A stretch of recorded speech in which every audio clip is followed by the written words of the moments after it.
గజం కేవలం 4,500 రూపాయలతో 165 గజాల భూమి కేవలం 8 లక్షలు మాత్రమే.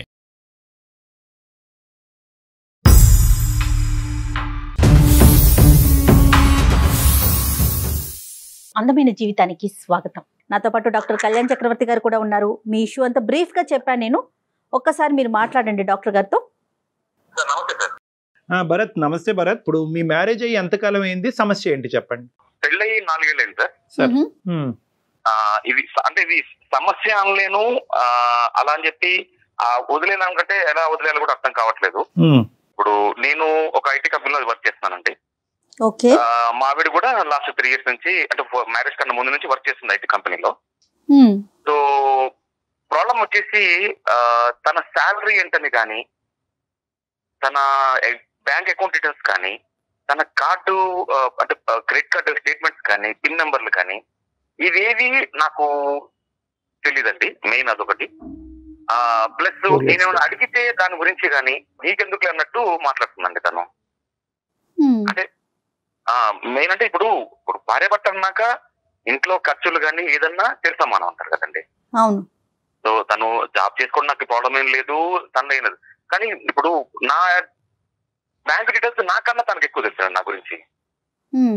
నేను పెట్టే ప్రతి రూపాయి ఖర్చు కానీ, నేను ఎక్కడికి వెళ్తున్నాను, నా బ్యాంక్ స్టేట్మెంట్ ఏంటి, నా ట్రాన్సాక్షన్స్ ఏంటి, ఇవన్నీ తనకు తెలుసు. కానీ తన శాలరీ ఎంత నాకు తెలియదు, తన అకౌంట్ డీటెయిల్స్ నాకు తెలియదు. ఇది ఏమైనా అడిగితే రోజు గొడవలు అవుతున్నాయి ఇంట్లో, నీకెందుకని మాట్లాడుతుంది.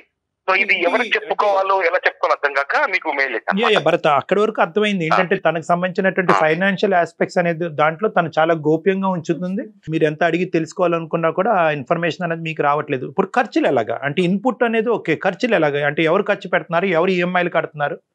మొత్తం నేనే ఖర్చు పెడతానండి. నా శాలరీ అంటే భర్తగా నా బాధ్యతలు నేను నిర్వహిస్తాను, 100% నిర్వహిస్తున్నాను. కానీ భార్యగా తను కూడా తను చూసుకోవాలి కదండి, తను కూడా చేయాలి కదా కొంచెం అన్నా. ఏమేమి పెద్ద పెద్దవి ఏమున్నాయి భరత్? అంటే హౌస్ ఈఎంఐ ఏమైనా ఉందా? ఇంటి ఏమైనా ఏమున్నాయి? మేజర్ ఖర్చులు ఏమున్నాయి మీది? రెంట్ కానివ్వండి, అంటే ఇల్లు కొందాం ప్లాన్ చేస్తున్నాము. నాకు వచ్చే శాలరీలో ఇంత, ఈ శాలరీలో ఈ ఖర్చులతో ఇప్పుడు ఇల్లు కొనేంత పరిస్థితి నాకు లేదండి. ఈ 4 years బట్టి భరత్ తన అకౌంట్ లో మిగిలినటువంటి డబ్బుల్ని ఎక్కడన్నా ఎఫ్డి వేయటం కానీ, లేదంటే ఎక్కడన్నా సేవ్ చేసేటటువంటి పద్ధతిని ఎక్కడన్నా జరిగిందా, లేదంటే అది అలాగే ఉందా ఇప్పుడు వరకు అంత బ్యాంక్ లో తనకి? అసలు తెలియదు సార్. తనకు వచ్చే శాలరీ ఎంత తెలియనప్పుడు ఇవన్నీ ఎలా తెలుస్తుంది? ఎలా సాధ్యం అండి 4 ఏళ్ల నుంచి తెలియకుండా? పిల్లలు ఉన్నారా భరత్ మీకు? ఒక బాబు అండి, బాబు. ఇంటి ఖర్చులు, బాబు ఖర్చులు, తన మెయింటెనెన్స్, నా మెయింటెనెన్స్ అన్ని నేను చూసుకుంటానండి. ఈ ఒకే ఏరియాలోనేనా భరత్ మీ ఇద్దరి మధ్యన ట్రాన్స్పరెన్సీ లేకపోవడం అనేది? అంటే మీ సైడ్ నుంచి అంత ట్రాన్స్పరెంట్ ఈ ఒకే ఏరియాలో, మిగతా అన్ని ఇష్యూస్ లో కన్నా ఆ అమ్మాయి ఏంటి, ఆ అమ్మాయి ఆలోచన ఏంటి, వ్యవహారాలు ఏంటి, పద్ధతులు ఏంటి, మాటలు ఏంటి, everything else you know about it? అన్ని తెలుసు. ఈ ఒక్క విషయంలోనే నాకు ఏ విషయం చెప్పట్లేదు, ఏ క్లాస్ రావట్లేదు. దీనివల్ల మిగతా విషయాలన్నింటిలో ఇప్పుడు గొడవలేదు, డిస్టర్బెన్స్ వచ్చేస్తుంది. కాదు భరత్ గారు, మీకు మీ ఫ్యామిలీ వరకైనా బర్డెన్, లేకుంటే మీ పేరెంట్స్ ని కూడా మీరు ఏమన్నా చూసుకోవాలా? అలాంటి అవకాశం అలాంటిది ఏమన్నా ఉందా మీకు? అలా ఏం లేదండి, మా వరకే ఉంటాం. మీ వరకే. ఆ అమ్మాయి పర్మిషన్ లేకుండా మీరు డబ్బులు వేరే చోటకు పంపిస్తున్నారనో, లేదంటే వేరే విధంగా ఖర్చు పెడుతున్నారనే ఆలోచన అమ్మాయికి ఉందా? అంటే వేస్టేజ్ ఆఫ్ ఫండ్స్ జరుగుతున్నాయి అనేటటువంటి అభద్రత అమ్మాయికి ఏమన్నా ఉందని అంటారా? ఇప్పుడు నేను పెట్టే ప్రతి రూపాయి ఖర్చు తనకు తెలుసు అండి. తనకు తెలుసు. తనకు తెలుసు. నా అకౌంట్ డీటెయిల్స్ తెలుసు, నా ఆన్లైన్ పేమెంట్లు కానీ, గూగుల్ పే కానీ. తను ప్రశ్నిస్తుందా? ఎందుకండి ఏమండి ఇది అనవసరం కదా, ఈ ఖర్చు అనవసరం కదా, ఇది అక్కర్లేదు కదా అనేటటువంటి ప్రశ్నిస్తుందా తన? ప్రతిదీ ఉంటుందండి. ఇప్పుడు ఐటీ కంపెనీ సార్, ఇప్పుడు ఒక క్లయింట్ కలవాలనుకో, దేనికో బయటకు వెళ్తాము, రెస్టారెంట్ ఖర్చు పెడతాము, మీటింగ్స్కి వెళ్తాము, ఖర్చు అవుతుంది. వాళ్ళ కంపెనీ మీటింగ్ కి మీరు ఎందుకు ఖర్చు పెట్టాలని అడుగుతారు. కస్తూరి గారిని అడిగినప్పుడు ఆవిడ ఏమంటారండి? నా ఇష్టం అంటదా, లేదంటే ఏదైనా ఒక బలమైన కారణం చెప్తారు? నా సంపాదన నా ఇష్టం, నీకు చెప్పాల్సిన అవసరం ఏముంది? నా ఇష్టం. ఓకే. నేను అడిగితే మాత్రం చెప్పట్లేదు. అర్థమైంది. ఫ్యామిలీకి సంబంధించి మాత్రం ఇన్వాల్వ్ కాదు. ఇప్పుడు ఏదైనా షాపింగ్కి వెళ్ళి వచ్చింది, ఎంత ఖర్చు అయిందంటే నీకెందుకు అంటాం. ఇంట్లో ఖర్చులు నేనే చూసుకుంటాను, బాబు ఖర్చులు నేనే చూసుకుంటాను, ఇంటి ఖర్చులు మొత్తం నేనే చూసుకుంటాను. ఒకటైతే వెరీ క్లియర్ కదా భరత్, అంటే ఆ అమ్మాయి మీకు తన ఫైనాన్షియల్ ఇన్పుట్స్ చెప్పకపోవటం అనేటటువంటిది మనం ఖండించవలసినటువంటి అంశమైనా కూడా, ఆ అమ్మాయి కూడా ఏమీ తన సొంత ప్రయోజనాలకు ఇంకోటో తన డబ్బులు ఖర్చు పెట్టేసి విచ్చలవిడిగా డబ్బులు పాడు చేస్తుందని అయితే మాత్రం మీకు అనిపించట్లేదు కదా? అదేమీ కాదు. ఓన్లీ థింగ్ ఏంటంటే ఆ ఫైనాన్షియల్ ఆస్పెక్ట్స్ లో మీ వరకు తెలియకుండానే ఇన్ఫర్మేషన్ గోప్యంగా ఉంచుతుంది. ఇద్దరం కలిసి సంపాదిస్తున్నప్పుడు ఒక ట్రాన్స్మిషన్ ఉంటే బెటర్ కదా సార్. మంచిదే, కానీ మీకు అనుమానం ఏం లేదు కదా ఆ డబ్బులు వేరే దారి పడుతున్నాయి అనేది అనుమానం ఏం లేదు కదా? అనుమానం ఏం లేదు సార్, అనుమానం లేదు. ఒక విషయం చెప్తే నాకు కూడా ఉంటుంది కదా అసలు వస్తుంది. దీని గురించి మన ఫ్యూచర్ ప్లానింగ్స్ కానీ బాబు గురించి అని కానీ ఇవి తెలియాలి కదా. ఒకటైతే నేను ఖచ్చితంగా చెప్పగలను భరత్ గారు, ఇక్కడ మీరు అనుమానం పడి భయపడవలసినటువంటి అంశం ఏమీ లేదు. ఏదో బలమైనటువంటి కారణం అయితే బ్యాక్గ్రౌండ్ లో ఉండే ఉంటుంది. ఎటొచ్చి ఆ అమ్మాయి ఏంటంటే చెప్పట్లేదు. నెంబర్ 2 ఏంటంటే నా ఇష్టం అనేటటువంటి పదం ఇక్కడ కరెక్ట్ కాదు, సబబు కాదు. ఒక 4 సంవత్సరాల పాటు జీవితాన్ని ప్రారంభించిన తర్వాత నా ఇష్టం నీ ఇష్టం అనుకుంటే అది సంసారం అనరు. మనం సహజంగా చూస్తాం, అబ్బాయిలు చెప్పరు నా సంపాదన నా ఇష్టం నీకేంటి చెప్పే అనే నేచర్ చూస్తూ ఉంటాం, ఎక్కువగా చూస్తుంటాం. ఇది మనకి రివర్స్ గా ఏమన్నా ఆవిడ అందుబాటులో ఉన్నారా కస్తూరి గారు, భరత్ గారు బై ఎనీ ఛాన్స్? అంటే ఇప్పుడు తను ఆఫీస్ లో ఉండొచ్చండి ఇప్పుడు ఉన్నదే. మరి డిస్టర్బ్ చేయకూడదు, పర్లేదా? మాట్లాడదామండి, ఇంకా కాల్ చేస్తాను. చేయండి విషయం చెప్పండి భరత్. ఓకేనండి, సరేనండి. రైట్ మేము హోల్డ్ లో ఉంటాము, ఒకసారి చూడండి. ఓకే ఇప్పుడే కలిసి ఇనీషియల్ లెవెల్లోనే దీన్ని ఒక నెగిటివ్ గా మనం పొట్రే చేయటం అన్నది కరెక్ట్ కాదు మేడం. ఎందుకంటే బహుశా at the end of the day అమ్మాయికి ఇప్పుడు భరత్ గారు ఎలాగైతే వర్క్ హోమ్ అనేది ఉందో అమ్మాయికి వర్క్ హోమే. హలో హలో, ఎక్కడున్నావు? ఆఫీస్ లో ఉన్నా. ఒక 5 minutes మాట్లాడాలి, ఫ్రీ ఉన్నావా? లేదు, ఎందుకు? కొంచెం మాట్లాడేది ఉంది, దాని గురించి ఎందుకు చేస్తాను కాల్? లేదు, నాకు వర్క్ ఉంది ఇప్పుడు. నాకు వర్క్ ఉంది, తర్వాత మాట్లాడతా. ఒక్క 5 minutes అప్ప, వేరే ఏం లేదు, ఒక 5 నిమిషాలు. ఓకే వెయిట్, నేను బయటకు వచ్చి మాట్లాడతా.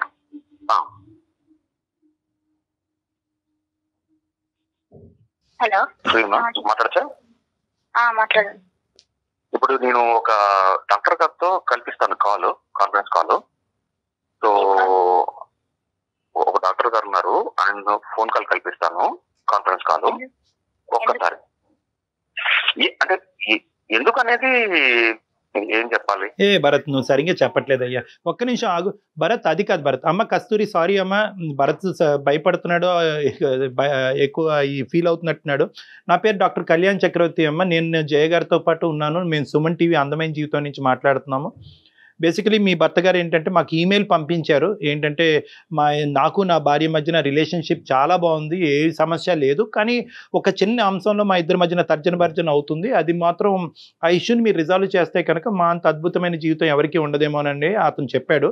ఆ ఒక్క ఇష్యూ ఏంటంటే కనుక ఫైనాన్షియల్ ట్రాన్స్పరెన్సీ, అంటే ఆర్థిక పరమైనటువంటి అంశాల్లో మా భార్య తన సైడ్ నుంచి ఉండేటటువంటి లావాదేవీలు, ఎంత ఇన్పుట్ ఎంత అవుట్పుట్ అనేటటువంటి ఇన్ఫర్మేషన్ నాకు అస్సలు తెలియట్లేదండి. అడిగితే కనుక నా ఇష్టం నీకు అనవసరం అనేటటువంటి మాట వస్తుంది. అదే రివర్స్లో చూసుకుంటే కనుక నాకు సంబంధించినటువంటి అంశాలు అన్నీ కూడా ఓపెన్ బుక్ అండి, తనకు అన్నీ తెలుసు అని అంటున్నాను. సో దీనివల్ల అతను కొద్దిగా బాధపడుతున్నాడమ్మా. అది ఏంటి అనేటటువంటిది ఆ ఒక్క ఇష్యూ రిజాల్వ్ చేసుకుంటే మీరిద్దరూ హ్యాపీగా ముందుకెళ్ళొచ్చు అనే ఉద్దేశంతో మేము ఈ ఇష్యూని టేకప్ చేసి మీకు ఏదైనా మాట్లాడుతున్నాం అనమాట. ఇంకా మీ ఇద్దరి మధ్య ఎటువంటి ఇష్యూ లేదని చాలా హ్యాపీగా ఉంటున్నారని కూడా చెప్పారండి. భర్త అనేటప్పుడు తను సంపాదించింది భార్యలకి పిల్లలకి పెట్టాలి కదండి. తను అలా కాకుండా నా సంపాదన గురించి మాట్లాడడం కరెక్ట్ కాదు కదా.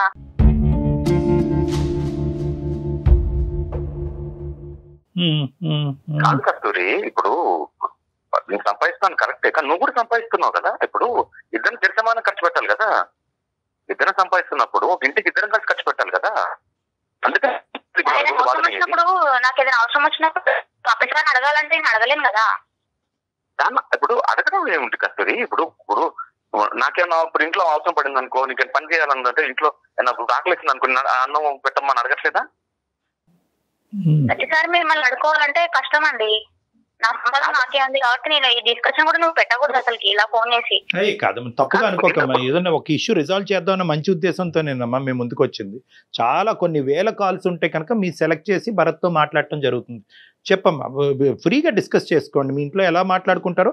అతను బేసికలీ ఒకటే కస్తూరి అమ్మ, కస్తూరి ఇక్కడ 2 ఆస్పెక్ట్స్. ఫస్ట్ ఆస్పెక్ట్ క్లియర్ అయిన తర్వాత సెకండ్ ఆస్పెక్ట్ మాట్లాడుకుందాం. మొదటి అంశం ఏంటంటే సంపాదన గురించి, భార్య సంపాదన గురించి భర్తకి సంపాదన గురించి భార్యకి తెలియవలసినటువంటి అవసరం ఉందా లేదా, ఇది నెంబర్ 1. నెంబర్ 2 ఏంటంటే కనుక ఎవరు ఎంత కాంట్రిబ్యూట్ చేస్తారు, ఎవరు ఎంత ఖర్చు పెడతారు, దాని సంగతి తర్వాత మాట్లాడదాం. దాని తర్వాత ముందైతే సంగతి తెలుసుండాలి ఇక్కడ కదా. ఫస్ట్ ఆఫ్ ఆల్ ఏంటంటే ఖర్చులు, ఇన్పుట్, అవుట్పుట్. అసలు ఈ ఫస్ట్ ఫ్యాక్టర్ గురించి చెప్పడానికి నీకేంటి ఇబ్బంది? ట్రాన్స్పరెన్సీ ఎందుకు లేదు? అతని శాలరీ గురించి నీకు తెలిసినప్పుడు, అతని ఖర్చుల గురించి నీకు తెలిసినప్పుడు, ఏ ఖర్చు ఎంత పెడుతున్నాడు అనేది ప్రశ్నించేటటువంటి హక్కు నువ్వు తీసుకున్నప్పుడు నీ గురించి అతను తెలుసుకోవటంలో తప్పేంటి? ఫస్ట్ ఇది క్లియర్ చేయి నాకు. నీ ఫైనాన్షియల్ ఆస్పెక్ట్ గురించి భరత్ గారు తెలుసుకోవాల్సినటువంటి దాంట్లో ఎందుకు సంకోచిస్తున్నావు? Why are you not transparent? ఎందుకు చెప్పట్లేదు? అదొక్కటి చెప్పు. చెప్తే ఏమైనా ప్రాబ్లం వస్తుందనా? ప్రాబ్లం అంటే ఇప్పుడు తను చేసుకున్నది ఎందుకండి? మమ్మల్ని చూసుకోవడానికే కదా సార్.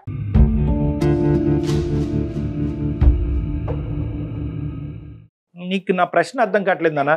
ఇది మీరు చెప్పకపోవటానికి కారణం ఏంటి అంటున్నారు డాక్టర్ గారు? ఏదైనా రీజన్ ఉందా? బలమైన కారణం ఉందా? అంటే నా సంపాదన అనేది తనకు అనవసరం కదండి. అతని సంపాదన నీకు అనవసరం కదమ్మా కస్తూరి. నువ్వు అమాయకంగా మాట్లాడుతున్నావు, ఎలా మాట్లాడుతున్నావు నాకు అర్థం కావట్లేదు. అయ్యండి కాదమ్మా కస్తూరి, ఇదివరకు రోజుల్లో మనం ఇంట్లోనే ఉండేవాళ్ళం ఆడవాళ్ళు. ఎప్పుడు మన అమ్మమ్మలు ఇంకా ఇప్పుడు అలా కాదు కదా. మగవారితో సమానంగా మనం బయటకు వస్తున్నాం, మనం కూడా సంపాదిస్తున్నాం కదా. ఇదివరకు రోజుల్లో ఆడవాళ్ళు ఇంట్లో ఉండేవాళ్ళు కాబట్టి భర్తే చూసుకోవాలి, కుటుంబాన్ని పోషించాలి అనేవారు. ఇప్పుడు ఆ రోజులు మారాయి కదా కస్తూరి. అమ్మ నీ రూపాయి భరత్కి అక్కర్లేదు, నీ రూపాయి ఈ ఇంటిలో 10 కాపాడటం గురించి, పోషించడం గురించి అక్కర్లేదు. ఫస్ట్ ఆఫ్ ఆల్ నీ శాలరీ ఎంతో భరత్కి చెప్పేదానికి అవకాశం ఉందా లేదా? చెప్పానండి, అదంతే నేను చెప్పానండి. అది నా పర్సనల్ విషయం.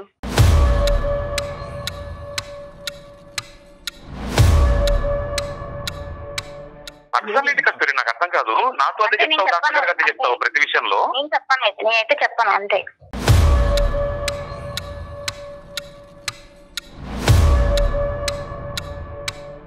నేను ఎందుకు చెప్పాలి చెప్పు? అరే ఇప్పుడు చెప్పకుండా ఎందుకుంటా? ఇప్పుడు ఒక ఇద్దరు కలిసి ఉన్నప్పుడు పెళ్లి చేసుకొని ఒకళ్ళు అనుకున్నప్పుడు చెప్పకుండా ఇప్పుడు నా అకౌంట్ అన్ని చెక్ చేస్తావు కదా. నేనైతే చెప్పాను, నువ్వేమైనా అనుకో, నేనైతే చెప్పాను. కాదు నాన్న, కాదు నాన్న ఇదంతా మొండిగా మాట్లాడుతుంది. You are not taking your life anywhere. అనవసరంగా శుభ్రంగా ఉండవలసినటువంటి జీవితాన్ని చేతులారా చెడగొట్టుకున్నట్టు అవుతుంది. అది పద్ధతి కాదు. కస్తూరి ఒక్కసారి నీ సెన్సిబిలిటీ యూజ్ చేసి మాట్లాడి, ఇమోషన్తో మాట్లాడద్దు. మేము కూడా ఈరోజు మీ కుటుంబ సభ్యులు లాంటి వాళ్ళమే, మేము బయట వ్యక్తులు కాదు. మీ మంచి కోరి మేము మాట్లాడుతున్నాం. ఇక్కడ ఒకే ఒక అంశం, నువ్వు చెప్పొద్దు. ఈ రోజు నుంచి నువ్వు చెప్పడం ఆపేసే. మీ ఆయన కూడా చెప్పడం ఆపేస్తాడు. ఓకేనా నీకు? మీ ఆయన కూడా చెప్పడం. డబ్బుల దగ్గర ఇంత డిస్కషన్ పెట్టడమే తప్పండి. మళ్ళీ డబ్బుల దగ్గర ఇంత డిస్కషన్ పెట్టి 14 పెట్టి ఏం చేద్దాం అనుకుంటున్నాను నన్ను? కాదు కస్తూరి, అసలు భార్యాభర్తలు అన్నాక దాపరికాలు ఏంటమ్మా కదా. కాదు కస్తూరి, నేనైతే ఏమన్నా అనుకో, నేను బరాబర్ చెప్పాను. నేను అలాంటి కస్తూరి నాకు అర్థం కాదు. నేను అంతే అంట. ఇంట్లో ఉన్నప్పుడు వేరు, ఇప్పుడు ఇక్కడ తీసుకొచ్చినావు అంటే నేను ఎందుకు చెప్పాలి నీకు? అమ్మ అతను నాకు ఫోన్ చేసినందుకు, నీ పర్మిషన్ లేకుండా ఈ సబ్జెక్ట్ ఇక్కడ తీసుకొచ్చినందుకు అతని తరపున నేను నీకు సారీ చెప్తున్నాను. కానీ ఇప్పుడు సబ్జెక్ట్ రిజాల్వ్ చేద్దాం.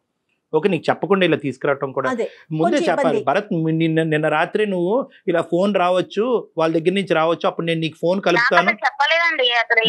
అందుగురించి నువ్వు అప్సెట్ అయ్యావని నాకు అర్థం అవుతుందమ్మా. అందుకే నువ్వు అంత మొండిగా వాదిస్తున్నావు అని చెప్తున్నాను. నేను ఏమంటున్నానంటే అతను ముందుగానే నిన్ను ప్రిపేర్ చేయవలసింది. ఓకే, ఇది పక్కన పెడదాం తల్లి. ఇప్పుడు ఏంటి, నీ డబ్బు ఒకప్పుడు ఆ పర్టికులర్స్ అన్నీ చెప్తే దాంట్లోంచి కాంట్రిబ్యూషన్ అడుగుతాడు అనే భయమా, లేదంటే నా చదువు, నా తల్లిదండ్రులు నన్ను చదివించారు, నా ఉద్యోగం, నా శాలరీ కాబట్టి దీంట్లో నీకెక్కడా కూడా నీకు పాత్ర లేదు అనేటటువంటి చెప్పేటటువంటి ఉద్దేశమా ఏంటిది? అంతే కదండి. నాకైతే నా తల్లిదండ్రులు నన్ను చదివించినారు కాబట్టి ఆ శాలరీ కానీ నాకే ఉంటుంది అంతే. నేను తనని మాత్రం 1 రూపాయి కూడా అడగను ఎప్పుడు. కానీ భార్య పెళ్లి చేసుకున్నందుకు భార్యకి పెట్టాల్సినది బాధ్యత తనదే ఉంటది. భార్యకి పిల్లలకి పెట్టాల్సిన బాధ్యత తనదే. పెట్టాల్సిన బాధ్యత ఉంటుంది. దాపరికాలు ఉండకూడదు కదా కస్తూరి, మీరు అది ఆలోచించట్లేదు. చూసుకోవాలి. నచ్చని విషయం ఏంటంటే అది డబ్బుల గురించి మాత్రం నిన్న ఎప్పుడు అడగకూడదండి. భార్యని చూసుకోవాల్సిన తనే కాబట్టి తనే పెట్టాలి అంతే అండి. నేనైతే ఎప్పుడు ఈ టాపిక్ మాత్రం ఎప్పుడు డిస్కషన్ చేయొద్దు అనుకున్నా. మళ్ళీ ఇక్కడ దాకా తీసుకొచ్చింది ఇది.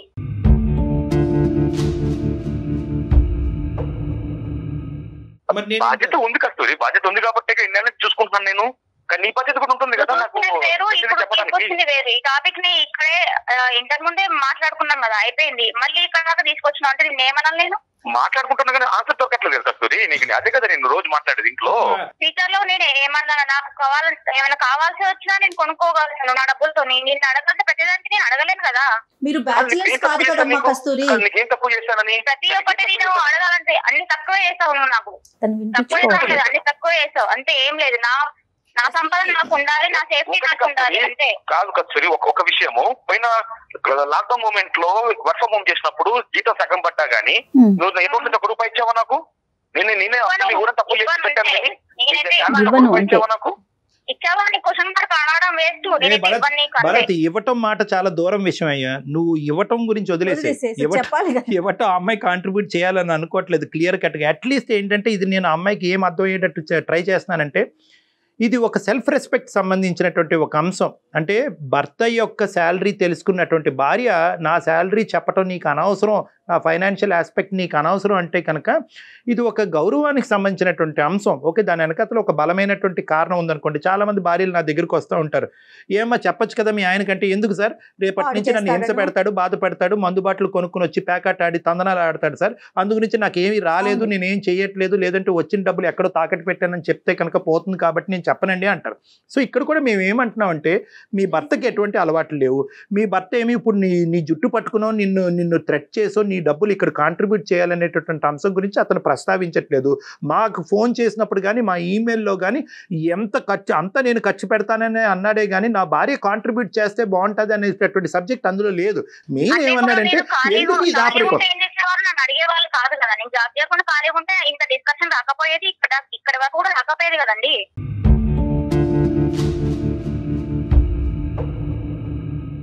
కానీ మీరు చేస్తున్నారు కదా కస్తూరి. ఇప్పుడు మీకు పెళ్లి కాలేదు అనుకుందాము, ఇంట్లో ఉంటారు, తల్లిదండ్రులకి చెప్పరా మీ డీటెయిల్స్ ఏమి, మీరు ఎక్కడికి వెళ్తున్నారు, ఎంత సంపాదిస్తున్నారు, ఎంత సేవ్ చేస్తారు? చెప్తామండి, తనంటే భర్త కాబట్టి తనే చూసుకోవాలి ప్రతి ఒక్కటి. ఆ రెస్పాన్సిబిలిటీ అనేది తనకు ఉన్నది. కాదు కస్తూరి, ఒకసారి ఆలోచించండి. తను చూడను అనట్లేదు. She's thinking that that area of our life is exclusive. అది తనకి సంబంధించింది, తన వాళ్ళ తల్లిదండ్రులు పడినటువంటి కష్టానికి వచ్చినటువంటి ప్రతిఫలం కాబట్టి ఆ అంశానికి సంబంధించినటువంటి ఇష్యూ ఎవరికి తెలియక్కర్లేదు అనే ఒక బలమైనటువంటి బీజం ఈ అమ్మాయి బ్రెయిన్ లో పడింది. అది మరి వాళ్ళ తల్లిదండ్రులు చెప్పినటువంటిది. ఏమో ఇలా చెప్పొద్దు, మొగుడికి చెప్పవలసినటువంటి అవసరం లేదు అన్నది నీ ఆలోచన, లేదంటే మీ తల్లిదండ్రులు, లేదంటే ఎవరన్నా? ఎవరు చెప్పలేదండి, అది నా ఆలోచనే. నేనైతే ఆ డబ్బుల గురించి ఇంత డిస్కషన్ పెట్టడం కూడా అనవసరం. తనకి ఇంత శాలరీ వస్తే నాకు ఇంత చూసుకోవడం, నా ఫ్యూచర్ గురించి ఆలోచించడం అదొకటే చేయాల్సిన పని. నా డబ్బుల గురించి డిస్కషన్ పెడుతుందంటే స్టార్టింగ్ నుంచి నాకు అసలు నచ్చట్లేదండి ఈ విషయం మాత్రం. అసలు నీకు నచ్చట్లేదమ్మా? అదే అర్థమవుతుంది. అది ఒక్క సబ్జెక్ట్ బాగా అర్థమవుతుంది. నీకు నచ్చట్లేదు, ఫోన్ కాల్ ఇలా రావటం నచ్చట్లేదు, నా డబ్బుల గురించి మాట్లాడటం నచ్చట్లేదు, నేను ఖర్చు పెట్టను అనే అంశం పబ్లిక్ చేయటం అన్నది నచ్చట్లేదు. నీకు నచ్చినటువంటి అంశాలే చెప్తున్నావు కానీ ఎందుకు నచ్చట్లేదు అన్నది చెప్పట్లేదు. మీరు ఇప్పుడు ఇదే సబ్జెక్టు మీ అమ్మ నాన్న కూడా ఇక్కడ మా ఎదురు బదురే ఉన్నారని అనుకోండి, అమ్మ నాన్న ఎదురుకుంటే చెప్తాం. ఏమమ్మా రెస్పాన్సిబిలిటీ కదండి, బాధ్యత చేసుకున్న వాళ్ళే చూసుకోవాలనేది బాధ్యత. మళ్ళీ రిటర్న్ మమ్మల్ని అడగాలంటే ఆడపిల్లల్ని అడగడం అవసరం అసలు కరెక్ట్ కాదు కదండి. అది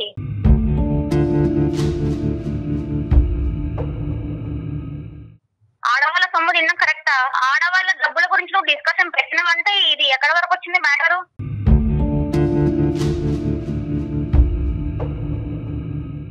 నానా భరత్, మీ ఆవిడ వ్యవహారం వెనక నుంచి ముందుకైనా, ముందు నుంచి వెనకైనా ఒకే సబ్జెక్ట్ వస్తుంది. ఆవిడ దగ్గర నుంచి ఇంకో రెస్పాన్స్ రావట్లేదు. ఏంటంటే కనుక సింపుల్ ఒకటే లైను.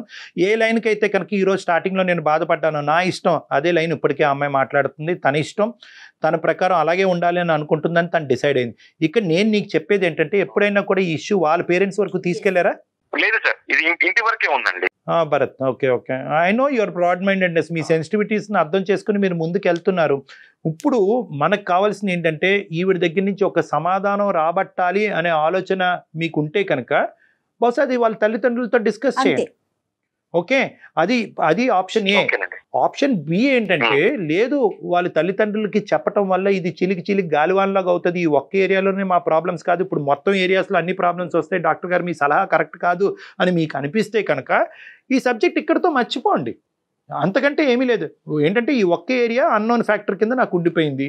మిగతా ఫ్యాక్టర్స్ అన్నిటిలో నాకు అంత క్లారిటీ ఉంది. నా వైఫ్ కరెక్ట్, బాబును కరెక్ట్గా చూసుకుంటుంది, ఇంటిల్లు 10 వ్యవహారాలు కరెక్ట్గా చూసుకుంటుంది, విచ్చలవిడిగా ఖర్చులు అయితే లేవు. సో ప్రతి రూపాయి ఆ అమ్మాయి సంపాదించే దాంట్లో ఒక పావులా ఖర్చు పెట్టినా కూడా ఒక 75 పైసలు అయితే కనుక బ్యాంక్ అకౌంట్లోనే ఉంటున్నాయి. కాబట్టి అవి సేవింగ్స్ అనుకుని ఆ సబ్జెక్ట్ గురించి ఆ అమ్మాయిని పదే అడగకుండా అక్కడి నుంచి సమాధానం కూడా రాదు. కాబట్టి ఇలా కాంప్రమైజ్ అవ్వండి అని నేను చెప్తున్నా. రెండిట్లో ఈ రెండేనండి ఈ రెండే ఆప్షన్స్. ఒకటి ఏంటంటే ఆ ఇన్పుట్ అన్నది నాకు రాదు, అది క్లోజ్డ్ డోరు. అక్కడి నుంచి ఇన్పుట్ రావాలి అని అనుకున్నప్పుడల్లా, ఆ అమ్మాయి ఒత్తిడి మీద పెట్టినప్పుడల్లా, ఈ అమ్మాయి ఇలా మొండిగా మాట్లాడినప్పుడల్లా మీ ఇద్దరి మధ్యన ఒక గొడవ కాస్త 10 గొడవల కింద మారడానికి అవకాశం ఉంది. ఇది ఒక ప్రాబ్లము. సో ఆ ఏరియా మూసేసి ఆ 75 పైసలు బ్యాంకులోనే ఉండి అది రూపాయి పెరిగి పెద్ద అయినప్పుడు ఆ సేవింగ్ కాస్త ఎప్పటికైనా కూడా మీ కుటుంబానికి, మీ కొడుకే కాబట్టి అది ఎప్పుడో ఉపయోగపడుతుంది అన్నట్టు ఆ ఏరియాలో మీరు కళ్ళు మూసుకుని ఉండటం అనేది ఒక కాంప్రమైజ్. లేదు ఈ ఒక్క విషయం తెలియకపోతే నాకు నిద్ర పట్టట్లేదు, నా ఊపిరి సలపట్లేదు, నేను ఉక్కిరి బిక్కిరి అవుతున్నాను అనుకుంటే కనుక ఇంకో దారి ఏంటంటే పేరెంట్స్తో పాటు కూర్చుని ఒక సంప్రదింపుకి వచ్చి ఒక ఆలోచన. అదేంటంటే ఇటువంటి వాళ్ళతో, అంటే మీ వైఫ్ వాళ్ళ లాంటి వాళ్ళతో, కస్తూరి కదా, కస్తూరి లాంటి వాళ్ళతో ఏంటంటే ఇదిగో ఇప్పుడు ఇదే ప్రాబ్లం. ఇష్యూ ఎప్పుడైతే కనుక మీ ఇద్దరి మధ్యన ఉంటుందో అది చిన్నగా ఉంటుంది. వాళ్ళు మారరు, మనం వేరే వాళ్ళు సంప్రదిస్తే కనుక అది ఇంకా పెద్ద తప్పుగా అయ్యి ఇంత కాస్త తప్పు కాస్త ఇంత తప్పు అవుతుంది. సో అప్పుడు ఏమవుతుందంటే మనస్పర్ధలు వస్తాయి. ప్రైవేట్ ఇష్యూ పబ్లిక్ చేసో అనవసరంగా మా అమ్మ నాన్న కళ్ళల్లో నన్ను డబ్బులు కూడా నేను ఏమైనా వృధా ఖర్చులు కానీ వేస్ట్ ఖర్చులు కానీ ఏం చేయట్లేదు కదండి. మరి అమ్మ అతను ఫోన్ పేలు, అతను గూగుల్ పేలు గురించి తెలుసుకున్న దానివి, ఇదిగోండి నా ఖర్చు ఇది నా సంపాదన ధైర్యంగా చెప్పమ్మా. అది నీ మొగుడికి ఇచ్చే రెస్పెక్ట్ అమ్మా, అది నీ మొగుడికి ఇచ్చే రెస్పెక్ట్, అది గౌరవం, అది మర్యాద. అది రెస్పెక్ట్ కూడా పోగొట్టుకున్నాను. అంటే ఊరికే నా మనీ గురించి డిస్కషన్ చేస్తుంటాడు ప్రతిసారి కూడా. మీరు చెప్పట్లేదు కాబట్టి డిస్కషన్ చేస్తున్నారేమో, ఆలోచించండి. ఒకటి కస్తూరి జాగ్రత్తగా గుర్తుపెట్టుకో, సమాధానం కరెక్ట్ లేకపోతే 10 ప్రశ్నలు వస్తాయి.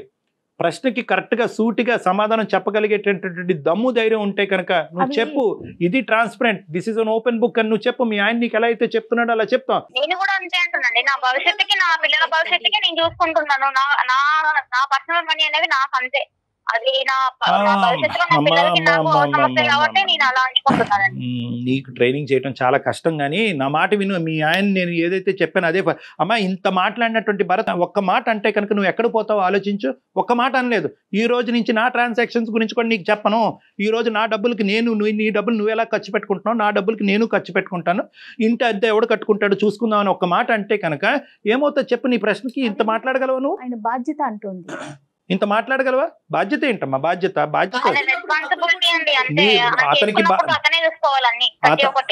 అతనికి హక్కు కూడా ఉంటుంది కదా కస్తూరి. అతను బాధ్యత తీసుకుంటున్నాడు కాబట్టి.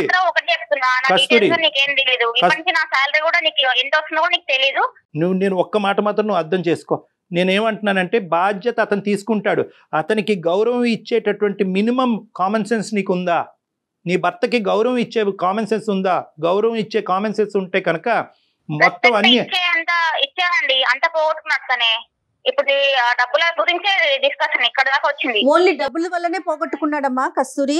మిగతా విషయాల్లో బానే ఉంటారా అతను భరత్? మిగతా విషయాల్లో బానే ఉంటారండి. ఊరికి సాలరీ గురించి ఎంత వస్తుంది ముందుకెళ్ళి మీరు చెప్పలేరా?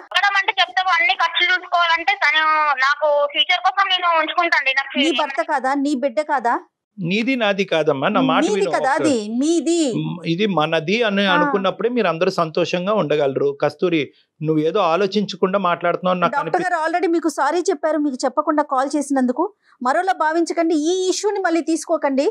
ఓకే కస్తూరి, థ్యాంక్ యూ అండి. భరత్ గారు ఒకసారి ఆలోచించండి. డాక్టర్ గారు చెప్పిన ఒక 2 పరిష్కారాలు మీకు సూచించారు, చూడండి. ఇప్పుడు కూడా పర్లేదు భరత్. ఇప్పుడు ఏంటంటే అమ్మ కస్తూరి ఏమన్నా ఇంకో సెకండ్ థాట్ ఉందా? అదే మాట అంతే అండి. ఇంకా నేనైతే ఆ డబ్బుల గురించి మాట్లాడితే మాత్రం నేనేం మాట్లాడదలుచుకోలేదు. నేనైతే చెప్పను అంతే. సరే తల్లి, ఇంకా నేనేం మాట్లాడినమ్మా. ఇది ఏంటంటే నీ సంస్కారం, మీ తల్లిదండ్రులు పెంచిన విధానం, నీ బాధ్యతలు ఎప్పటికైనా కూడా నీకు అర్థం కావాలి అనే దేవుడికి ప్రార్థిస్తూ మేము సెలవు తీసుకుంటున్నామమ్మా. నేను మాత్రం ఇక్కడ సజెషన్ భరత్ మాకు చేశాడు కాబట్టి భరత్కి మేము చెప్పే సజెషన్ ఏంటంటే ఈ 2 ఆప్షన్స్ ఆర్ అవైలబుల్ భరత్. ఆ పాయింట్ నీకు ఎప్పటికీ రాదు అని కాంప్రమైజ్ అవటమా, లేదంటే తల్లిదండ్రుల ముందు పంచాయతీ పెట్టటమా?